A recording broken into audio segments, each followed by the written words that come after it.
and today we got to play Wormholes. So this is an AEG game that's going to be shown off at Big Game Night. At Big Game Night. Okay, so let's get into it. But before we do, don't forget to hit the subscribe button and the notification bell, because board games are awesome, and that's what we do here at Legends of Nirvana. And don't forget to join us at Gen Con. Oh, yeah. We are going to be awesome. All over the place. So Rob's actually going to be teaching this one at AEG. So see if you can spot him in the crowd if you're going to be up there. Looking forward to it. Robert, tell us more about this one. So this is going to be a 2022 release at Big Game Night. So no rank or rating yet on Board Game Geek. Designers Peter McPherson with art by Karen Wong, again published by AEG. Now it is available for pre-order for $39.99. So don't know how much it'll be at Gen Con, but that's what pre-order is. Okay. All right. So let's talk about quality of components. So you have these large galaxy tiles that They have a linen finish. Yeah, and they do. And they're double-sided. Yes. Yeah. Some of them are slightly curling. Yeah, they're a little curly. Let's talk about card quality.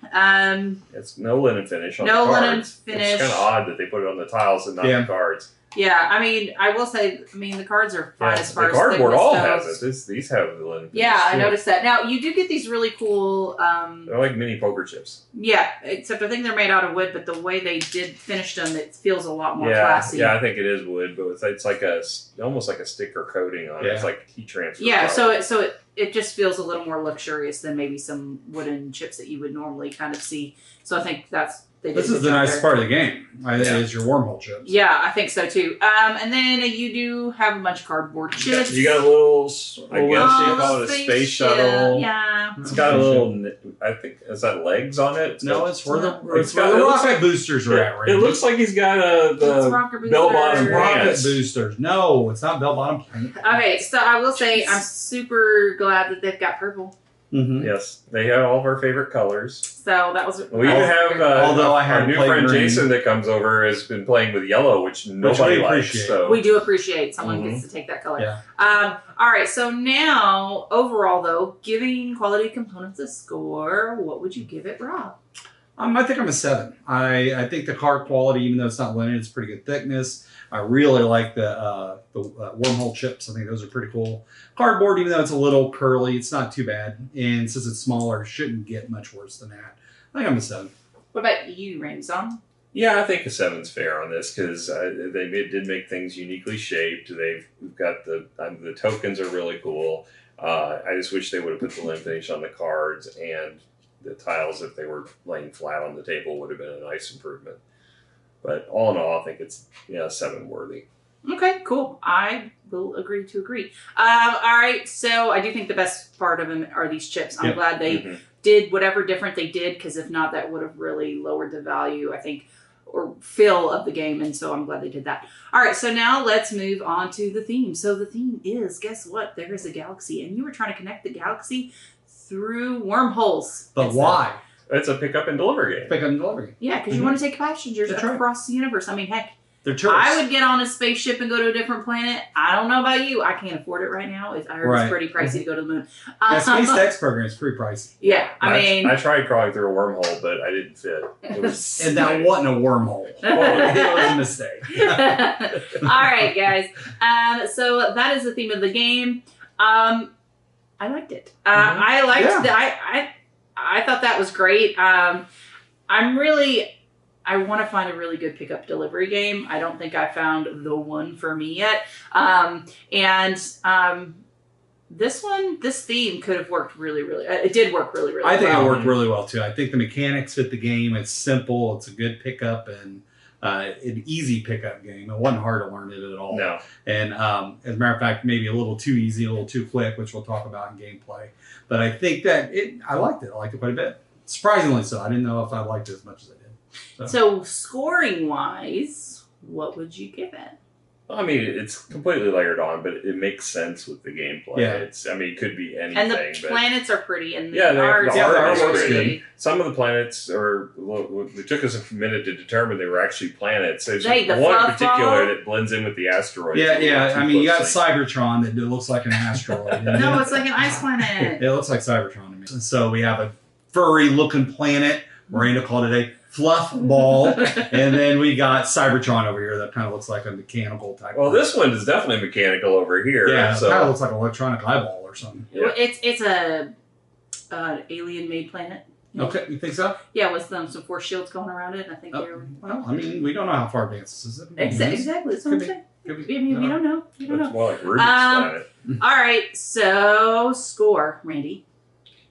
I think probably I'll probably go 7. I think is a good score for this theme. I mean, it's space. I like space themed games, but I mean, it's not something that's real heavy in theme.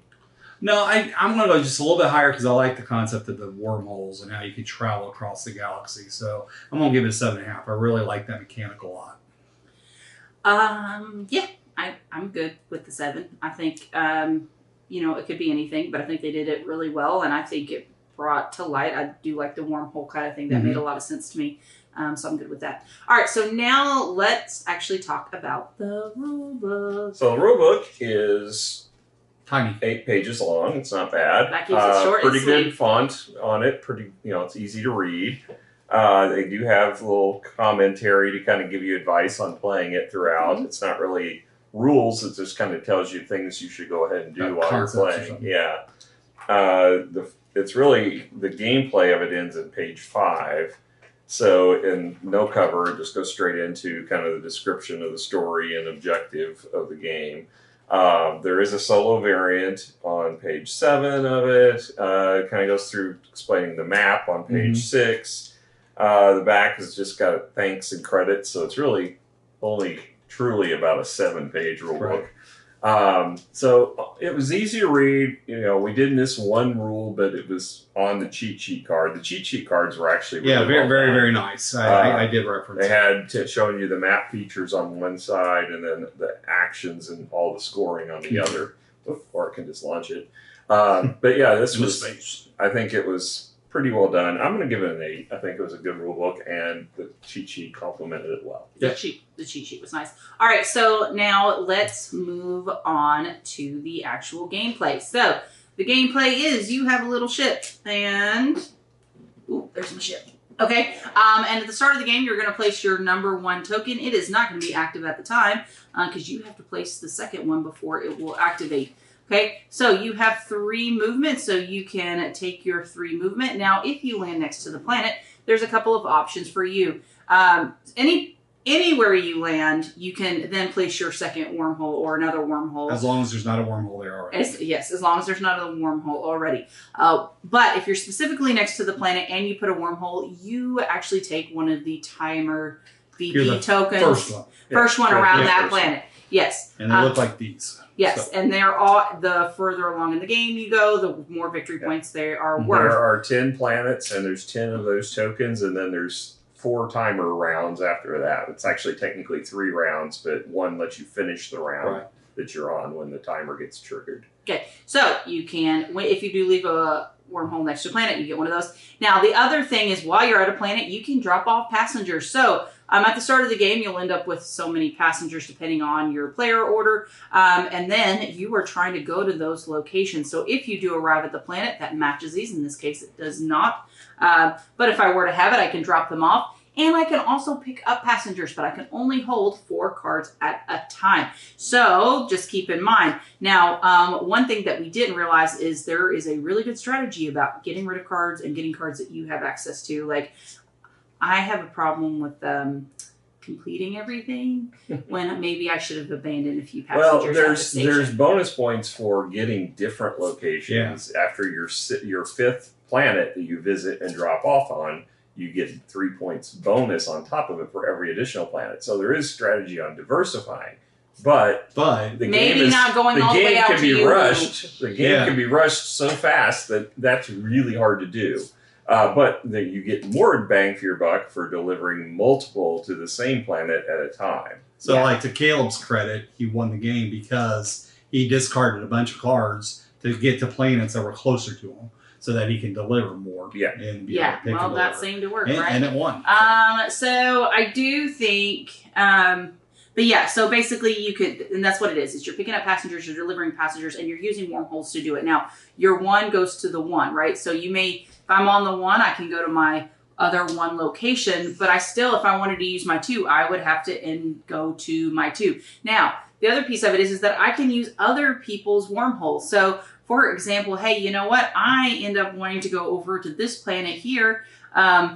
Because I'm in this circle, I can spend 1 movement to go around the orbit to hit to the green one, then end up here and having connection with that planet.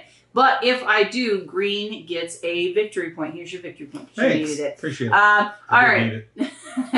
I needed it the most. All right, so that you'll end up there. You can do I didn't think you were collecting victory points during this game. I don't think I was actually either. I was playing a different game. I don't know what I was playing, but it was not this game. All right, so just understanding that, and especially when you get a series of these all together, you can really hop around quickly. Really hop around. Yeah. I mean, even though you still only have 3 movement, the wormholes don't cost you any movement. So you can hop from one, you can move to the next wormhole, taking 1 movement, use that wormhole, jump over, then move 1 more over to hit another wormhole from somebody else and keep doing that. And quite honestly, that was part of my strategy. I wasn't trying to speed the game up. I was trying to spread the wormholes out as far across as possible, with the mindset being, all right, now I want to start collecting cards and be able to hop around and deliver a bunch of cards within a short amount of time. Fair, I don't think that it would have gone as fast if it weren't for the fact that we were playing a 5-player game where everybody was getting to place planets pretty quickly. Yeah. So we ended up with a situation where within just a couple of rounds around the table,